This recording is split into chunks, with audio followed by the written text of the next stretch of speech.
오늘 우리에게 주시는 하나님의 말씀은 구약성경 열왕기하 5장 9절로 14절 말씀입니다. 열왕기하 5장 9절로 14절 말씀입니다. 이 계시의 말씀을 봉독할 때 다 함께 살아계신 하나님의 음성을 들으실 수 있기를 바랍니다. 나아만이 이에 말들과 병거들을 거느리고 이르러 엘리사의 집 문에 서니 엘리사가 사자를 그에게 보내 이르되 너는 가서 요단강에 몸을 7번 씻으라 내 살이 회복되어 깨끗하리라 하는지라.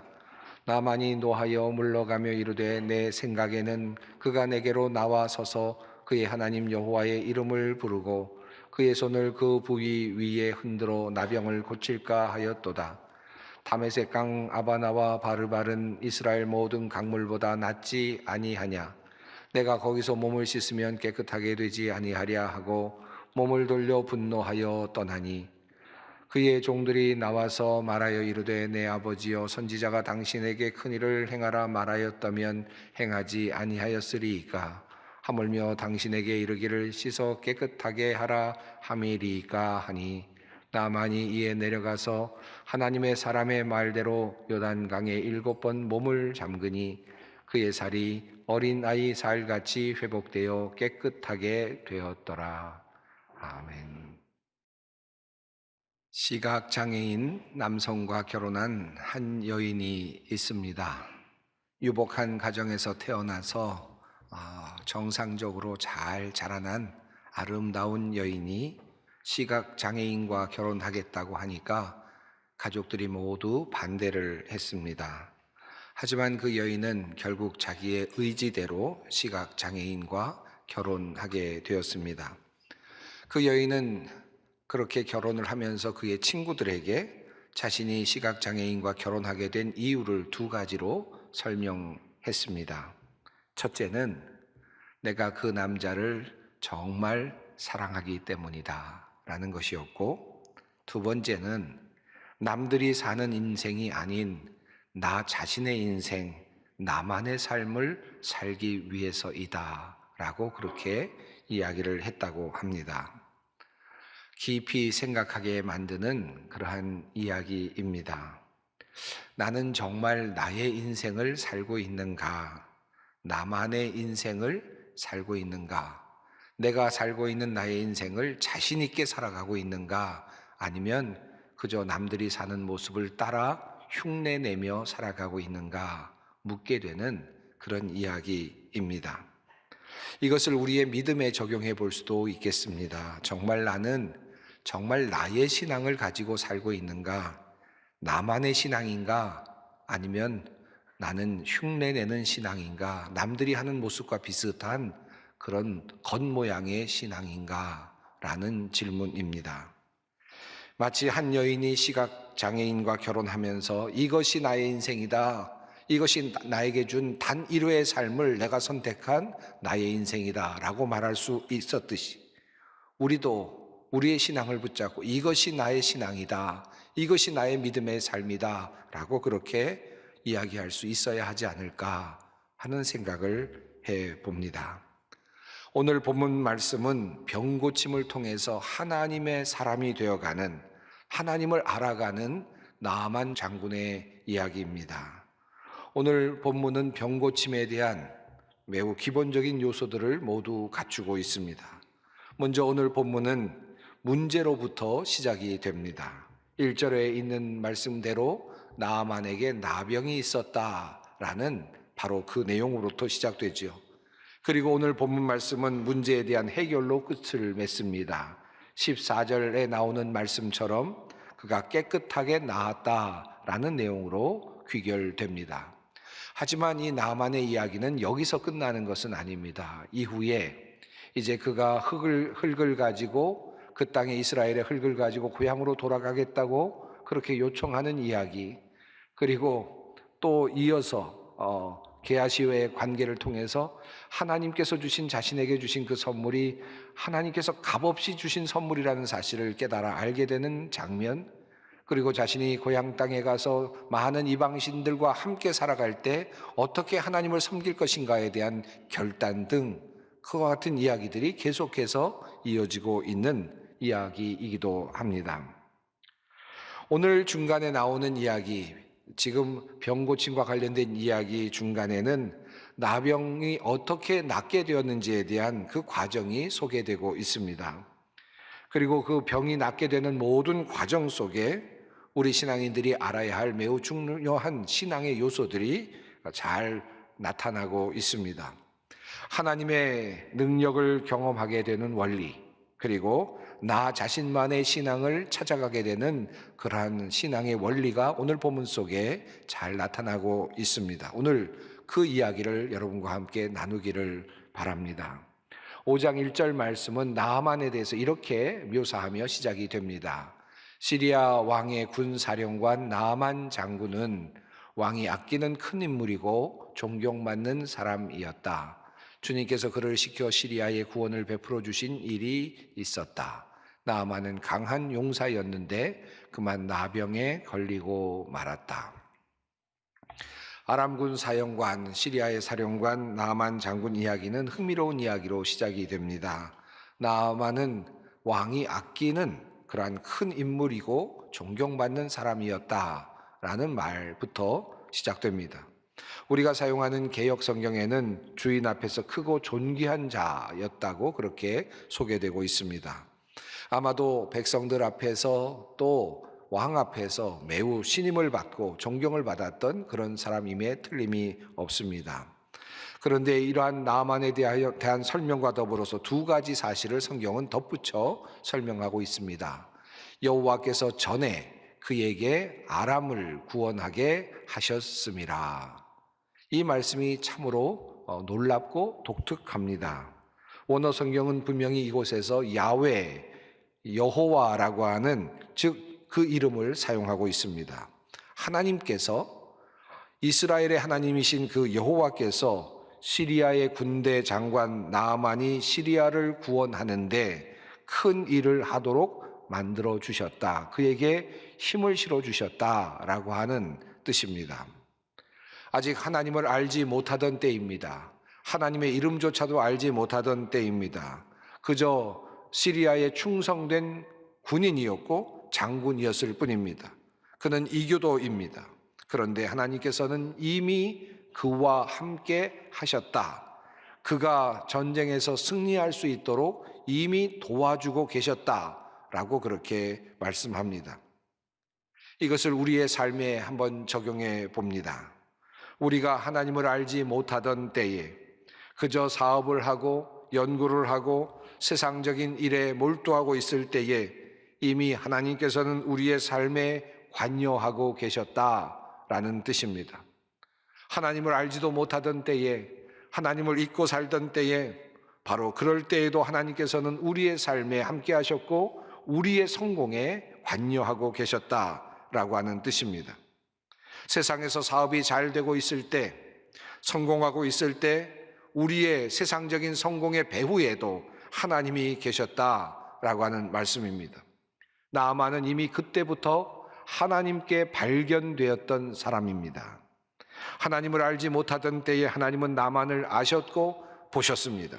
그리고 그와 함께 하셨고 그의 모든 삶에 함께 하시며 그를 성공적인 삶으로 이끌어 주셨습니다. 이미 그는 하나님께 발견된 사람입니다. 이것이 바로 그의 첫 번째 은혜입니다. 성경이 말해주는 나아만과 관련된 두 번째 내용은 이것입니다. 그는 큰 용사이나 나병 환자더라. 그는 용사였지만 나병을 가지고 있었다라는 것입니다. 그는 대단한 군대의 장군이었지만 그에게는 한 가지 문제가 있었습니다. 그가 가지고 있었던 것은 바로 다른 사람들에게 알리기가 참으로 힘들었을 나병입니다. 여기서 나병이라고 소개되어 있는 이 병은 정확하게 우리가 알고 있는 그런 문둥병과는 조금 달라 보이는 그런 병입니다. 조금은 분명하지 않지만 피부병이라고 그렇게 이해할 수 있을 것 같습니다. 나병을 앓고 있음에도 불구하고 그가 집에 있었다는 점, 그리고 왕 앞에까지 나갈 수 있었다는 점을 미루어 본다면 전염이 되지 않는 어쩌면 아주 극한 그런 피부병을 앓고 있었을 가능성이 높습니다. 27절을 보면 후에 게하시가 나아만에게 대가를 요구하였다가 나병을 도리어 얻게 되었는데 그때 역시 그가 받았던 질병은 마른 버짐 같은 피부 질병이었습니다. 아마도 아토피 피부염을 알아보신 분들이 있겠지만 아마도 그와 비슷한 혹은 그보다 더 심한 피부병을 그가 앓고 있지 않았을까 생각해 볼 수도 있겠습니다. 전염성이 있는 피부병은 아닌 듯하지만 이러한 피부병은 당시의 사람들에게는 큰 두려움을 주었습니다. 때문에 사회적인 갈등이 생겨날 수밖에 없었고, 그래서 사회적으로 활동하기가 쉽지 않았습니다. 뿐만 아니라 약도 제대로 없었던 그런 상황 속에서 그 피부병을 앓으면서 얼마나 고통스러웠을까를 생각해 본다면 그의 고통을, 그의 어려움을 짐작해 볼 만합니다. 정리한다면 장소는 이스라엘이 아닙니다. 시리아 땅입니다. 이방 땅입니다. 하나님을 알지 못하던 나만 장군입니다. 하나님께서 계시지 않을 것 같은 그곳에 하나님은 이미 계셨고 나만을 주목하고 계십니다. 나만을 찾고 계십니다. 하나님께서는 나만에게 많은 성취를 주셨고 성공을 주셨지만 그러나 한 가지를 남겨두십니다. 피부병인 나병을 그에게 허락하십니다. 그에게 주셨습니다. 이 이야기의 구조 속에서 살펴본다면 나만에게 있어서 나병은 하나님을 만나도록 만들어주는 매우 중요한 도구입니다. 이것을 우리의 삶에 적용해 보십시다. 이것만 없으면 모든 것이 완벽하다. 내 인생은 이것만 없으면 완벽하다. 그런데 이것 때문에 내 인생이 망가졌다 라고 생각하는 그 어떤 것, 나를 밤마다 고통스럽게 하는 것, 나를 밤마다 질리도록 만드는 것, 내가 짊어지고 있는 무거운 인생의 짐, 어쩌면 이것들이 또 다른 나만이 졌던 그와 같은 나병이 아닐까요? 본문에는 나오지 않습니다마는 시리아에 있는 예언자에 대한 소식을 듣고 나만이 선뜻 길을 나서는 모습을 볼 때 그는 아마 시리아에서 여러 가지 시도를 했을 법합니다. 모든 시도를 다 했지만 방법을 찾을 수 없었던 것 같습니다. 희망이 없었다라고 할 수 있겠습니다. 미루어 짐작컨대 이 병은 그에게는 희망을 주지 못하는 절망적인 병이었습니다. 그를 끊임없이 괴롭히고 밤마다 힘들게 하는 그런 병이었을 가능성이 높습니다. 객관적인 신앙도 중요합니다. 신학자의 하나님에 대한 이론적 그런 나름대로의 정리도 중요합니다. 그러나 내가 만난 하나님, 나는 이런 곳에서 하나님을 만났다, 나는 이런 곳에서 이렇게 기도했더니 하나님께서 나에게 이런 것을 주셨다라고 말할 수 있는 나의 신앙, 이것이 필요합니다. 만약에 나의 문제를 해결받지 못하고 문제 가운데 역사하시는 하나님의 은총을 경험하지 못하고 우리가 교회에 나오고만 있다면, 그래서 소문으로만 누가 은혜를 받았다더라, 누가 나았다더라, 하나님의 은총을 누가 입었다더라 하는 소문만 듣고 교회에 나오고 있다면 그것은 나의 신앙이 아니라 그저 일상적인 신앙, 상식적인 신앙에 머물고 있는 그저 신도일 뿐입니다. 여러분에게 나병은 무엇입니까? 여러분의 깊숙이 숨겨져 있는 상처 덩어리는 무엇입니까? 그 문제는 바로 하나님께서 여러분과 하나님이 만나기 원하시며 여러분에게 주신 바로 그 선물입니다. 준비된 선물입니다. 보기에는 더럽고 그리고 남들도 이것을 보면 다가올 것 같지 않은 나의 아픔이지만 바로 그 아픔을 주시면서까지 하나님은 우리를 만나기를 원하고 계시는 것입니다. 그 문제, 그 나병이 바로 하나님과 만나는 통로입니다. 통로가 되어야 합니다. 우리는 나아만이 엘리사를 만나는 장면에서, 그리고 요단강에 7번 몸을 씻는 장면에서 또 다른 신앙을 만들어가는 또 다른 요소들을 우리가 보게 됩니다. 나아만이 엘리사를 찾아왔을 때 엘리사는 사환을 시켜서 요단강에 가서 몸을 7번 씻으면 낫게 될 것이라고 그렇게 말씀하였습니다. 이 말을 듣고 나아만은 진노합니다. 그래서 발길을 돌렸다고 성경은 말합니다. 이런 기대를 그는 했습니다. 적어도 엘리사가 직접 나와서 정중히 나를 맞이하고 주 그의 하나님의 이름을 부르며 상처 위에 직접 안수하여 나병을 고쳐주어야 도리가 아닌가. 다마스쿠스에 있는 아마나 강이나 바르발 강이 이스라엘에 있는 강물보다 좋지 않다는 말이냐. 강에서 씻으려면 거기에서 씻으면 될 것이 아닌가. 그는 자신이 생각하는 나름의 해결책이 있었습니다. 나름의 치료의 과정이 있었습니다. 엘리사가 나와서 정중하게 인사를 하고, 그리고 무엇인가를 상처 부위에 대고는 깊은 기도를 통해서 아마도 낫게 해주지 않겠는가라고 하는 기대를 했습니다. 그러나 나와보지도 아니하고 그저 단지 물에 가서 씻으라고만 합니다. 요단강보다 더 깨끗한 강이 여기저기 있는데 그런데도 불구하고 요단강에 가서 씻으라고 하는 것입니다. 그는 이렇게 발길을 돌리려고 했습니다. 그때 부하를 통해서 한 소리가 들려옵니다. 장군님, 그 예언자가 이보다 더한 일을 하라고 하였다면 하지 않으셨겠습니까? 다만 몸이나 씻으라 하시는데 그러면 깨끗해진다는데 그것 좀 못할 까닭이 어디에 있습니까? 이것은 하나님을 통하여 하나님께서 예비하신 그런 소리와도 같은 소리였습니다. 오늘 나아만의 이야기 속에는 두 사람의 익명의 소리가 있습니다. 한 소녀의 소리가 앞부분에 나오지요.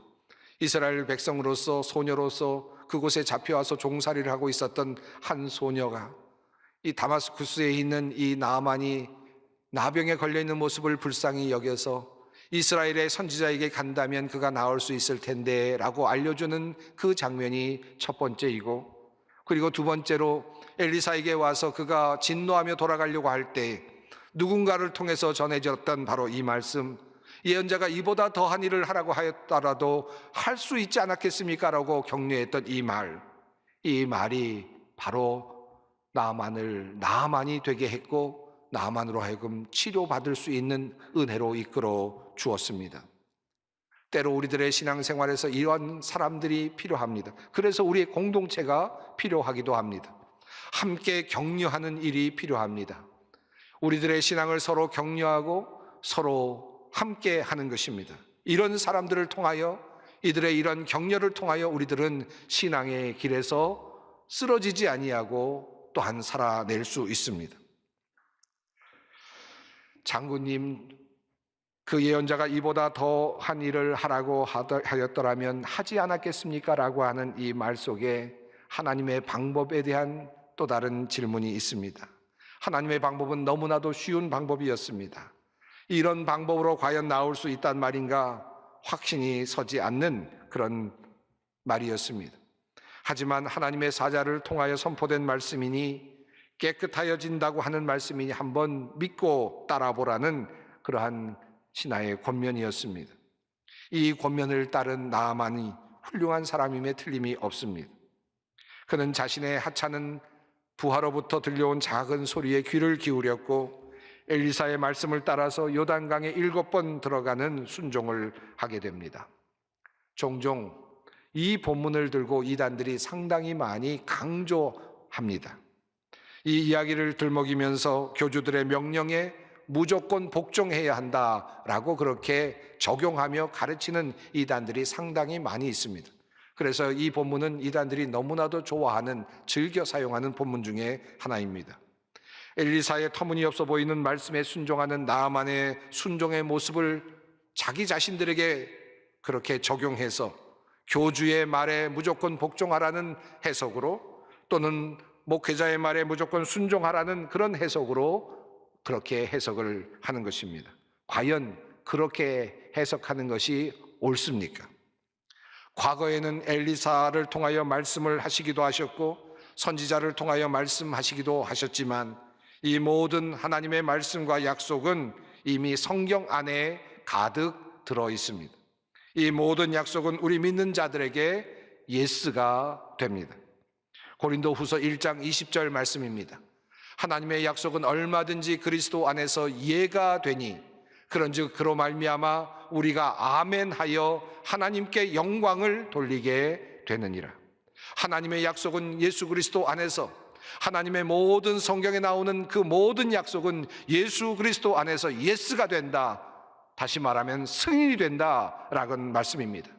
우리가 아멘으로 받기만 한다면 그 모든 약속은 예스가 된다는 말씀입니다. 하나님께서 성경 안에 두신 약속은 그리스도께서 그리스도 안에서 모두 예스입니다. 우리가 아멘으로 받을 때 그것을 누리게 됩니다. 우리가 믿음으로 받으면 우리는 하나님의 영광을 경험하게 되는 것입니다. 엘리사는 나아만에게 7번 씻으라고 명령하셨습니다. 하나님은 7번 그가 씻어야만 낫게 하실 수 있는 그런 정도의 분이셨습니까? 얼마든지 물에 들어가지 않게 하시고도 그를 낫게 하실 수 있었던 분입니다. 7번씩이나 들어가지 않게 하셔도 낫게 하실 수 있는 분입니다. 7번의 의미는 도대체 무엇일까요? 나아만에게 있어서 7번의 경험은 도대체 무엇입니까? 저는 이 7번의 경험을 실패라고 그렇게 명명하고 싶습니다. 6번의 실패. 하나님을 따르는 하나님의 말씀을 따라 열심히 실행하지만 또다시 실망하는 그 시간들. 6번의 실망. 이런 상상을 해봅니다. 나아만이 물속에 들어갔다 나오는 7번의 과정입니다. 한 번 들어가 보았습니다. 별 반응이 없습니다. 달라진 것 없습니다. 2번 들어가 보았습니다. 여전히 달라진 점 없습니다. 3번 들어가 봅니다. 혹시 헛고생하는 것 아닌가 하는 또 다른 생각이 몰려옵니다. 4번 들어가 봅니다. 이보다 더 좋은 강이 있지 않은가라고 하는 생각이 또다시 꼬리를 뭅니다. 5번째 들어가 봅니다. 여전히 변화가 없습니다. 그러면 그렇지라는 생각이 솟아오릅니다. 과연 이것을 믿고 갈 수 있는가라고 하는 또 다른 의문이 올라옵니다. 6번째 들어갑니다. 이제 마지막인데 이제 한 번밖에 남지 않았는데 조금이라도 변화가 있었으면 좋겠는데 전혀 변화가 없는 모습을 보면서 실망합니다. 과연 나는 나올 수 있을까? 그런데 7번째 들어갔다 나올 때 자신의 몸이 변합니다. 기적을 경험합니다. 나아만이 이에 내려가서 하나님의 사람의 말대로 요단강에 7번 몸을 잠그니 그의 살이 어린아이의 살같이 회복되어 깨끗하게 되었더라. 저는 이 7번의 과정이 자신의 신앙을 만들어가는 과정이라고 그렇게 생각합니다. 나의 신앙을 만들어가는 과정, 나의 신앙이 생겨나는 그 모든 그런 과정입니다. 하나님은 나아만에게 그러한 신앙으로 나아가기를 원하고 계십니다. 신광야에서 이스라엘 백성들이 독사에 물려 죽게 되었을 때 모세와 아론은 롯뱀을 높이 세워서 들고 이것을 보는 사람은 살 것이다 라고 그렇게 말했습니다. 쳐다보면 산다라고 말하는데도 그곳에서 살아남지 못한 사람들이 있었다는 것이 참으로 놀랍습니다. 쳐다만 보라는데도 그들은 아마도 이성을 앞세워서 그런 일은 있을 수 없다라고 판단했을지도 모릅니다. 옆에서 놋뱀을 보며 일어나 걸어가는 사람이 있었을 텐데도 자신이 생각하는 방법이 옳다고 그렇게 고집하면서 절대로 바라보지 않겠다고 말하며 죽어갔을 사람들을 상상해 봅니다. 바라보지 않는다면 대안이라도 있으면 좋지 않겠습니까? 대안도 없으면서도 내가 믿을 수 없다는 그 이유만으로 놋뱀을 쳐다보지 않고 죽어가는 사람들, 이것이 오늘 우리들의 모습은 아닌가 생각합니다. 철저하게 자신이 낮아지는 곳, 자신의 자존심과 자만심을 내세울 수 없는 것, 더 이상 갈 곳이 없어서 울부짖을 수밖에 없는 그 자리, 그곳에서 하나님은 우리에게 은총을 베풀어 주십니다. 순종이 있는 곳에, 순종이 아니고는 더 이상 다른 방도가 없는 그 자리에서 하나님의 역사가 시작됩니다. 오늘은 대림절 첫 번째 주일을 보냅니다. 예수 그리스도께서 오신다. 예수 그리스도께서 우리를 위해 오셨다. 포로된 자에게 자유를 주시기 위하여, 억눌린 자들을 해방시키시기 위하여 우리 주님께서 오셨다. 그리고 오실 것이다. 이 희망이 오늘 우리 모두에게 있기를 바랍니다. 우리의 문제를 들고 주님 앞에 나아갈 때 우리는 그 구원하시는 주님을 만나게 될 것입니다. 기도합니다. 하나님, 이 시간 선포된 주님의 말씀이 영원한 여운으로 우리 가슴에 남아 살아있는 신앙을 위한 기초가 되게 하시옵소서. 성령께서 역사하시어 이 말씀을 근거로 우리의 삶이 놀라운 은총을 경험하도록 역사하여 주시옵소서. 거룩하신 우리 주 예수 그리스도의 이름으로 기도드리옵나이다. 아멘.